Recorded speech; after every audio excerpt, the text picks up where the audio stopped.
And yet, despite the madness with what's going on in the world, AEW still manages to make a more exciting pay-per-view card than WWE can at the moment. But then again, with TakeOver In Your House coming up soon, they may give them a run for their money. But we'll get to that when we get to that. For now, we've got Double or Nothing. And man, oh man, do we have a stacked goddamn card.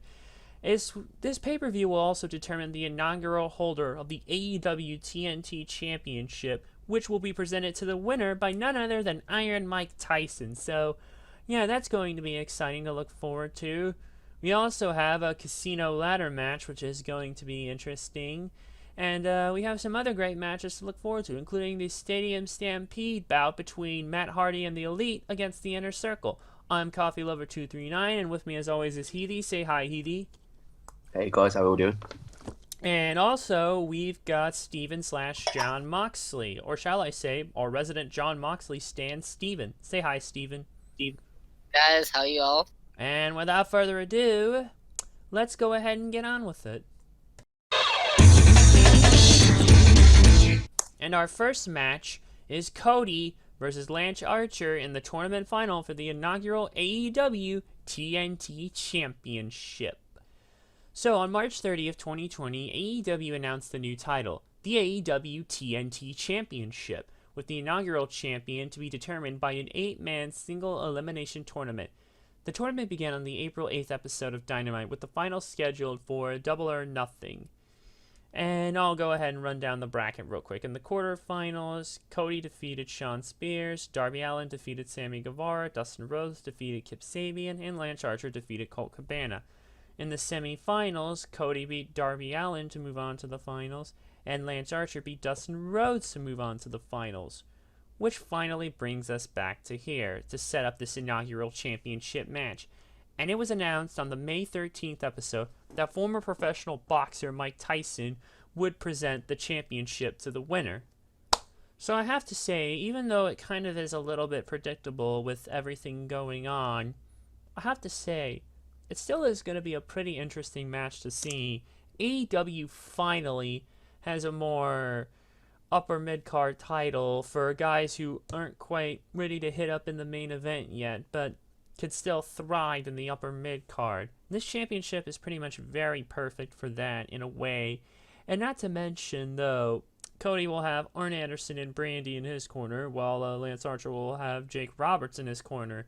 And if you guys saw the little back and forth that Arn and Jake had, like, on the Go Home edition of Dynamite before the show, man, woo, that was just something. I can guarantee you there's going to be some shenanigans in this. Heathie, who do you think's going to win? Well, I think we can agree on one thing, is that whoever will win, there will be a lot of outrage that the other person didn't win, because that's how fans are when a new champion is crowned. Mm-hmm. But the thing is, both of these are sort of deserving of a win. We have Cody, who's due a big pay-per-view win. I can't remember the last time he did win. And we have Lance Archer, a guy who's been booked to the moon ever since surviving a few weeks back. So either one would be a viable candidate to be the first ever TNT champion. But for the sake of evening out the singles champions, one is currently a face in Dean Ambrose, Jon Moxley, currently AEW World Champion. And yeah, I think we're going to have a heel as TNT champion, just so we can have a bit of a different dynamic in each of the singles divisions. And who knows, maybe Cody can have a rematch if this ends with Jake the Snake getting involved somehow. But I'm going to go with Lance Archer to win here. Interesting. And Steven, who do you think's going to win? Disagree. I think Cody's gonna win. Ooh, now I have to already. We're starting off, and I have to break a tie. Who would I think benefit more? Well, from what I see, Lance Archer is being booked like a damn monster, quite frankly. They're basically booking him like how WWE should have booked Braun Strowman before they, dropped the ball with him and all. And so to capitalize on this properly, I'm going to go with Lance Archer on this one as well to capitalize properly. I'm sure Cody will get a big win on pay-per-view at some point, but we'll just have to wait on that, unfortunately. And our next match is MJF versus Jungle Boy. Oh man, MJF finally fully back in after being out for a little while because, with everything going on. And he's going up against Jungle Boy. There's really not any background information here I can read, except for the fact that on the Go Home Dynamite that he pretty much gave old Marco Stunt, or should I say everyone's punching bag in AEW, little Marco Stunt, a little bit of a beating, for lack of a better term, and I can't fully remember this one here, so I might need a little help. Healy, who do you think's gonna win? The only thing I can really think off the top of my head, apart from the description, is Sean Spears' reaction to MGF going one-on-one with Jungle Boy. That is a great screenshot I have on my phone, and I'll be integrating it as a AWN meme. I'll tell you that much. Wow. As to who I think is going to win, I think AEW are not really guilty of this, but they do this a lot. They follow the same dynamic when it's, say, big main event detestable heel up against, say, lower mid cards, smaller guy. You have them. I think they've done this with Darby Allin and Chris Jericho. I'm pretty sure they've done it with Jungle Boy and Chris Jericho too, where they have the lower mid card babyface, get a lot of offense in, even make you believe they're going to win. But I can't see Jungle Boy beating MGF.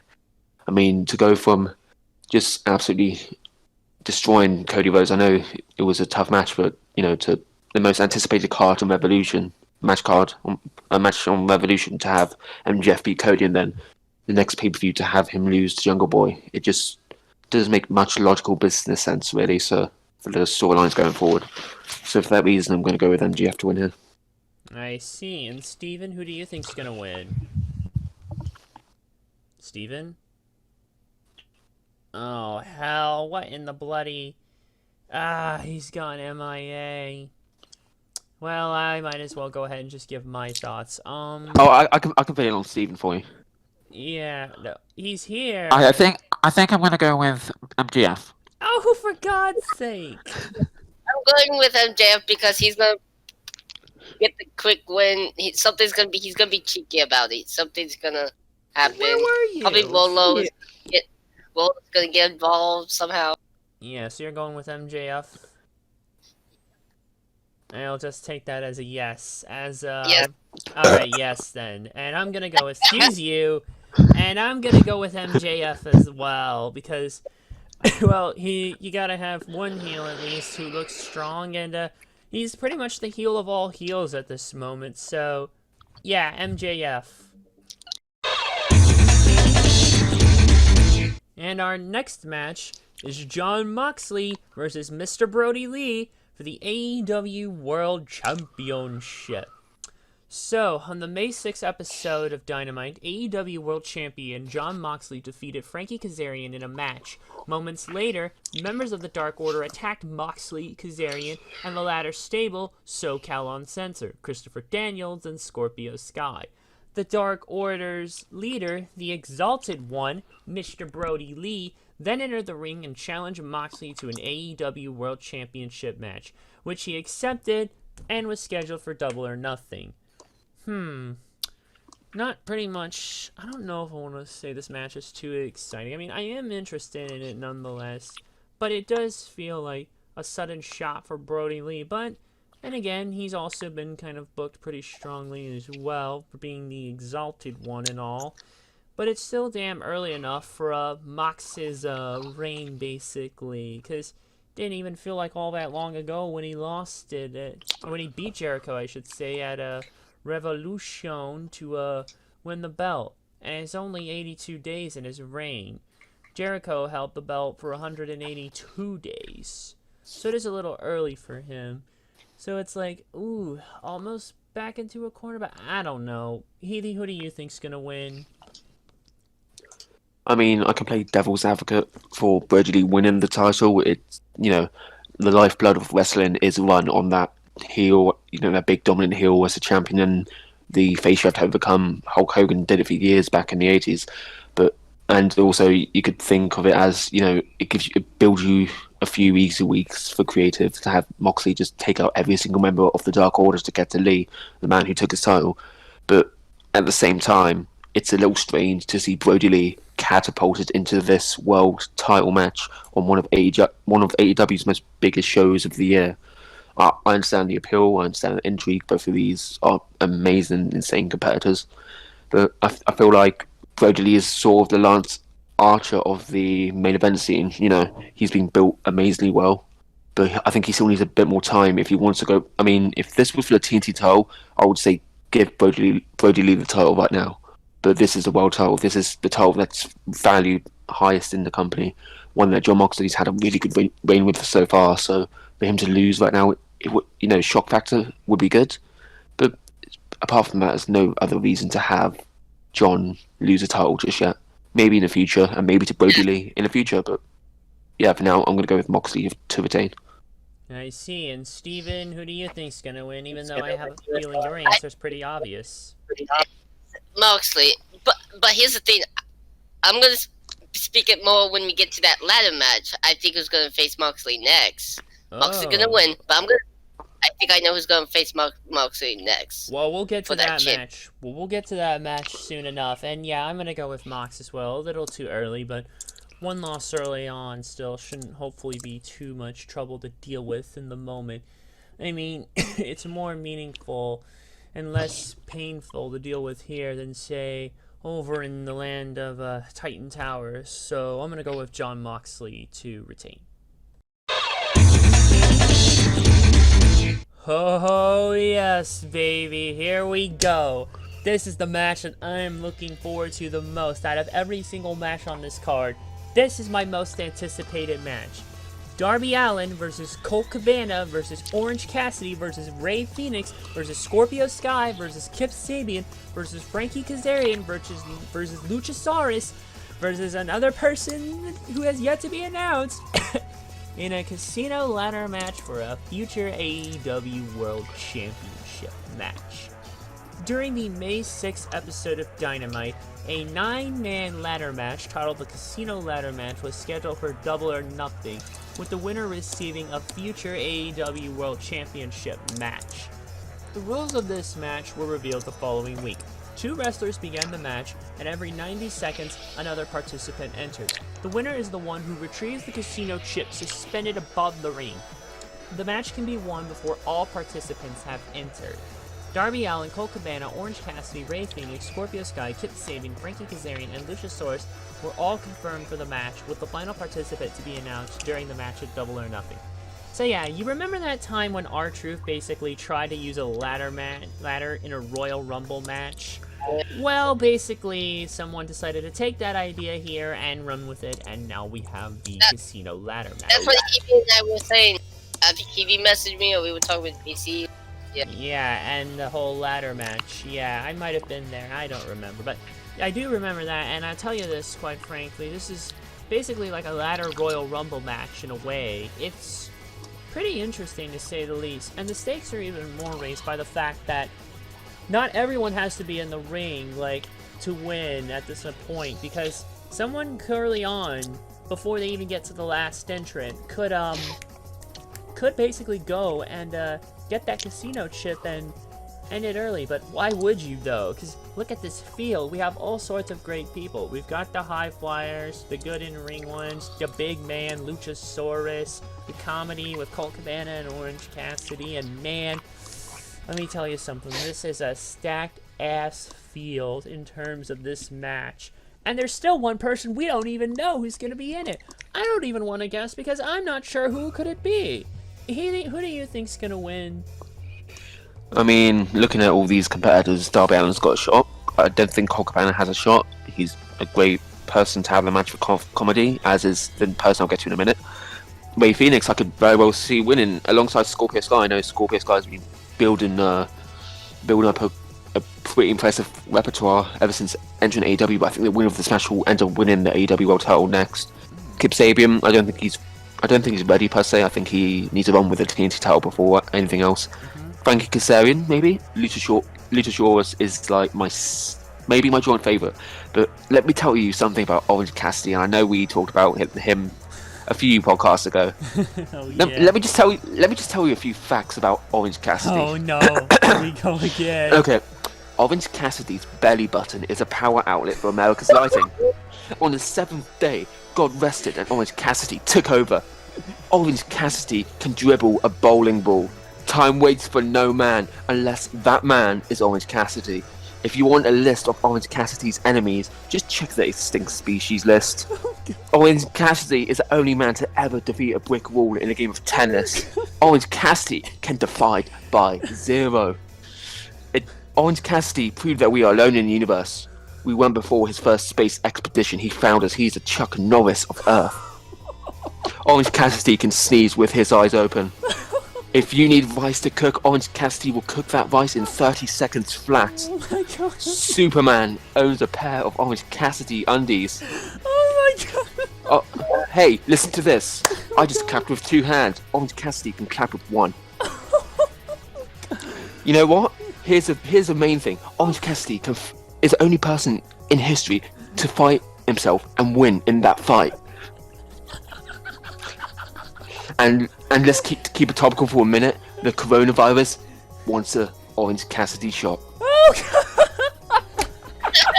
So for that reason and that reason alone, I'm going with Luchasaurus to win tonight.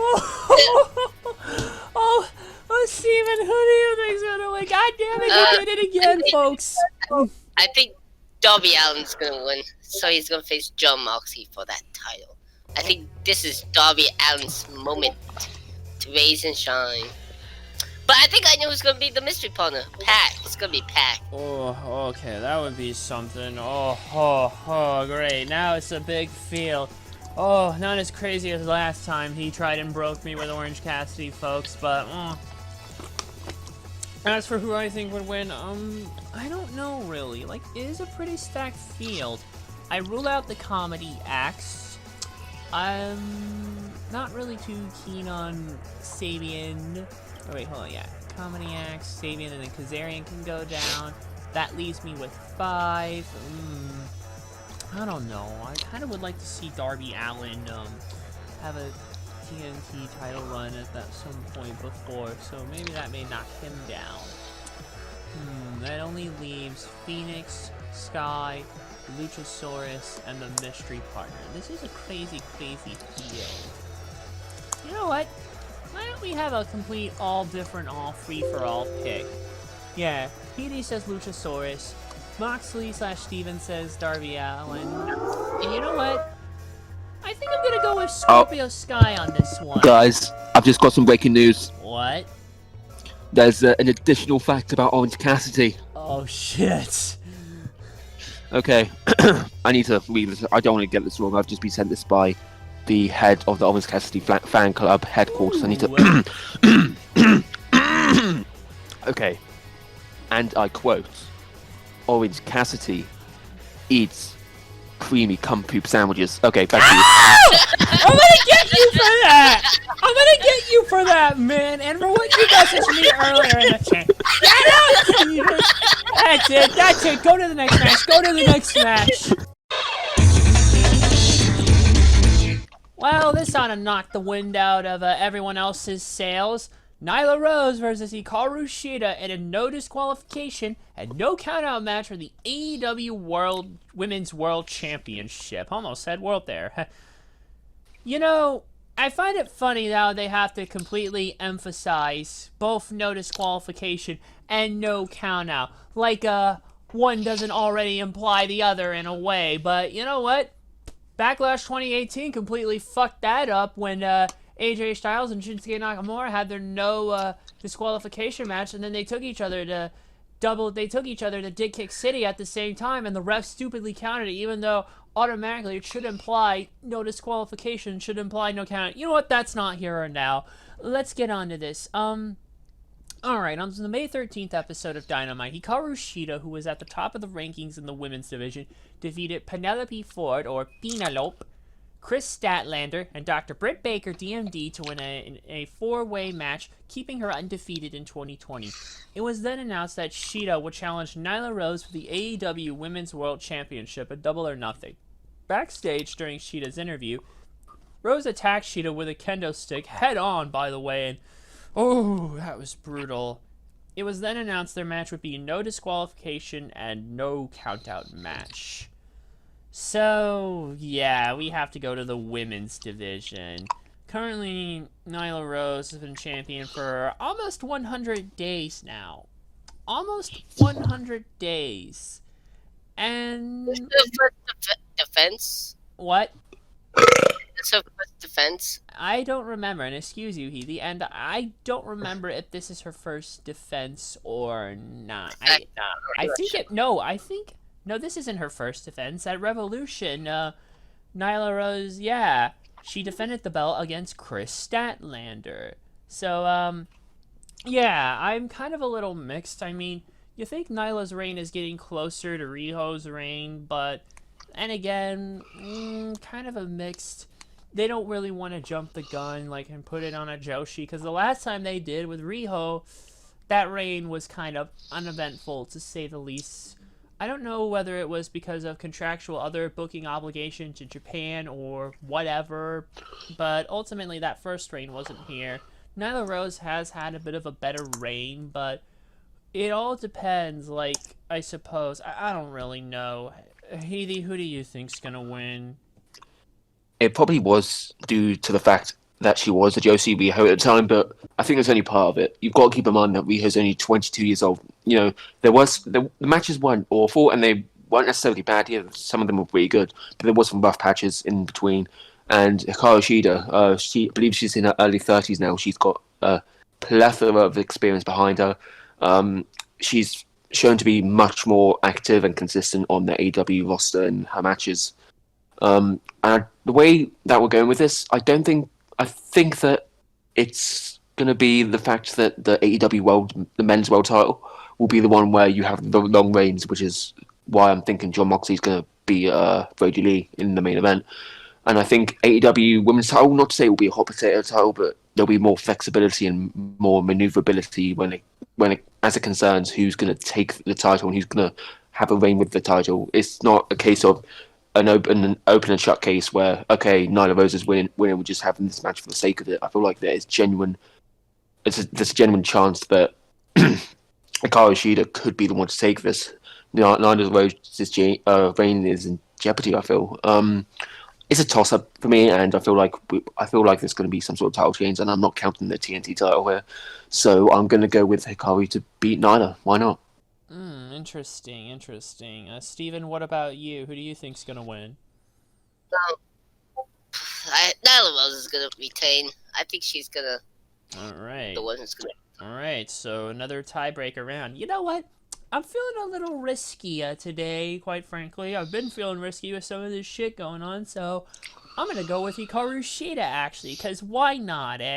Just why not? Our next match is Dr. Britt Baker, DMD, versus Chris Statlander. So during the aforementioned women's four-way match, Dr. Britt Baker, DMD, attacked Chris Statlander on the outside of the ring and applied the lockjaw on her, which allowed Hikaru Shida to score the pin over Penelope Ford. Despite the match being over, Baker continued to apply the submission on Statlander because post-match assault sin. Afterwards, a match between Baker and Statlander was scheduled for Double or Nothing. Chances are, I think, depending on whoever maybe wins this match, could possibly go on a little bit further, actually, into the women's title picture. Because I want to look at the rankings and see how that much it would affect it. Because if we look at the rankings, oh, well... For this year, currently, for the women's rankings, Britt Baker's a 50-50 deadlock with 4 wins and 4 losses, whereas Chris Statlander has 3 wins and 4 losses. It's possible Britt could go on if Hikaru Shida wins the women's title from Nyla Rose, and then Britt Baker wins her match. It's possible that she goes on, and then they feud for a little bit, referencing what happened in the aforementioned four-way match. Heathy, who do you think's gonna win? I don't know. I feel like this could be a pseudo number one contendership match, since if Nyla beats Hikaru, I mean, if Hikaru beats Nyla, that's, a rematch down the line. But apart from that, I don't see who could realistically, apart from Britt or Statlander, go for Nyla after Hikaru. So, I feel like Britt's got a lot of momentum right now. Chris Statlander's sort of cooled off recently, I feel. And I feel I'm getting more invested in Britt Baker as the weeks go on. So, I know it's heel versus heel, and that's why I could see Hikaru picking up the win for the women's title. So I'm going to double down on this, and I'm going to go with Britt Baker to win here. All right, and Steven, who do you think's going to win? I think, Britt Baker's going to win. She's been doing pretty good so far, in my opinion. Yeah, her personality, at least, it's evolving her character, to say the least. And I'm going to go It's sad. Oh, sorry. I'm just going to say, I'm going to go with Britt Baker on this one as well. Rio lost her title so soon. I felt like Rio should have kept that title a little bit more since... I don't know, man. I mean, it was kind of an uneventful reign, and it's just a little bit of a mixed bag. And she hasn't really been on AEW TV as of late, possibly because of the whole restrictions and stuff going on. So it's not easy to get in and out of anywhere in the world at the moment, to say the least. Young Bucks just came back. Yeah, but difference is Riho's in Japan, from Japan, so yeah. But yeah, we're all unanimous for Britt Baker, DMD. And our next match is the buy-in match. Private Party, Isaiah Cassidy and Mark Quinn versus the Best Friends, Chuck Taylor and Trent, in a tag team match to determine the #1 contender for the AEW, World Tag Team Championship.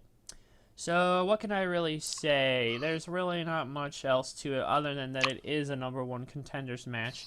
Unfortunately, there's no background information here, so I can't really give you much, but should still be at least a decent enough match. Healy, who do you think's gonna win? This is just a crowd warmer, as is most buy-ins. Then again, it features two of the best tag teams on the AEW tag team roster. Mm-hmm. I think both will be future tag team champs, and I don't know. I mean, this is really like I would go towards. I want the face team to win, but I'm pretty sure they're both a face team right now. So, toss up, flip a coin, really. Heads, I care. Tails, I don't. I do kind of care anyway. I'm gonna go with, since I feel like the Best Friends can definitely bounce back from this. They have reach outside the AEW bubble, and Private Party are more like an up-and-coming team. I'm going to go with Private Party to get the win here. I see. Steven, who do you think's going to win? I think Private Party, because I'm not gonna lie, I really don't care about Best Friends that much. I don't know, just every time they hug each other, just and just kind of weird. And Best Friends, really, the name Best Friends. Okay. Breaking news: Steven hates hugging. Ah. Yeah. In there should do it. But Private Party though. And another unanimous one for all of us, because I'm going with Private Party as well. The imminent split or breakup of Hangman Page and Kenny Omega is probably imminent, and their little dinner feud could be their undoing, which, should Private Party win here, they can capitalize on and actually be the good version of the Street Profits, who aren't really worth much now with what's been going on over in Titan Towers. But yeah, I'm going with Private Party on this one.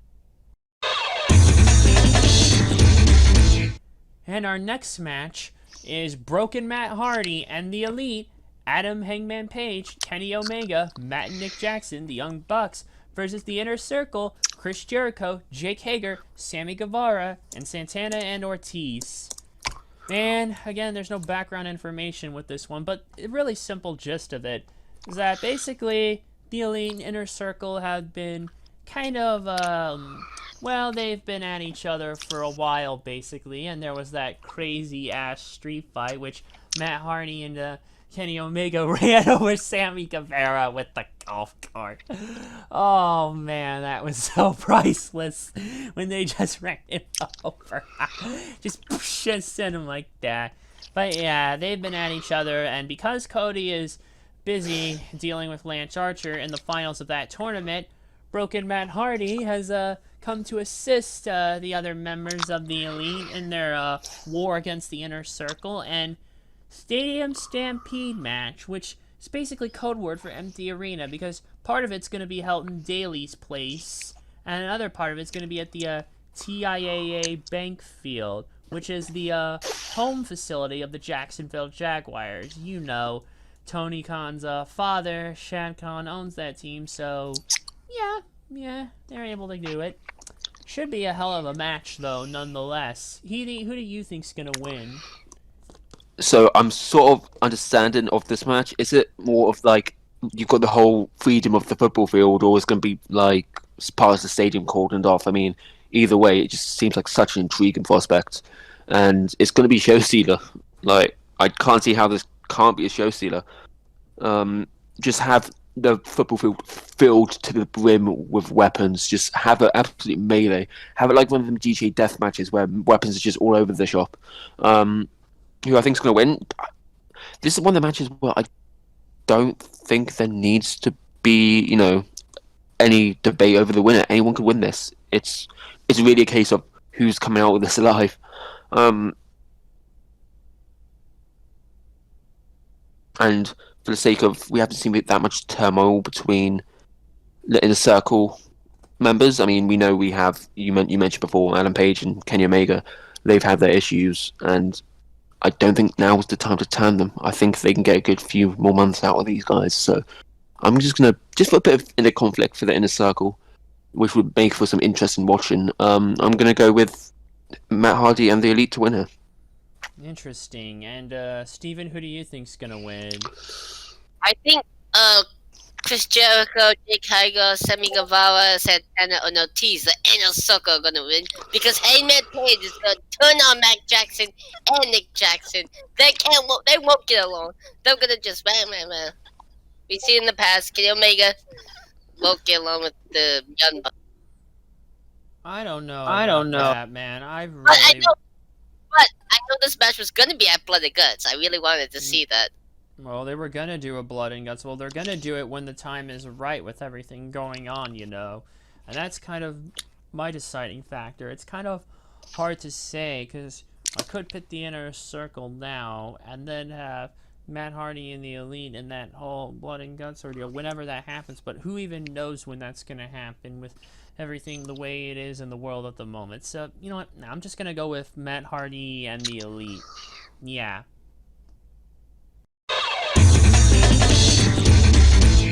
And our final match is Dustin Rhodes versus Shawn Spears.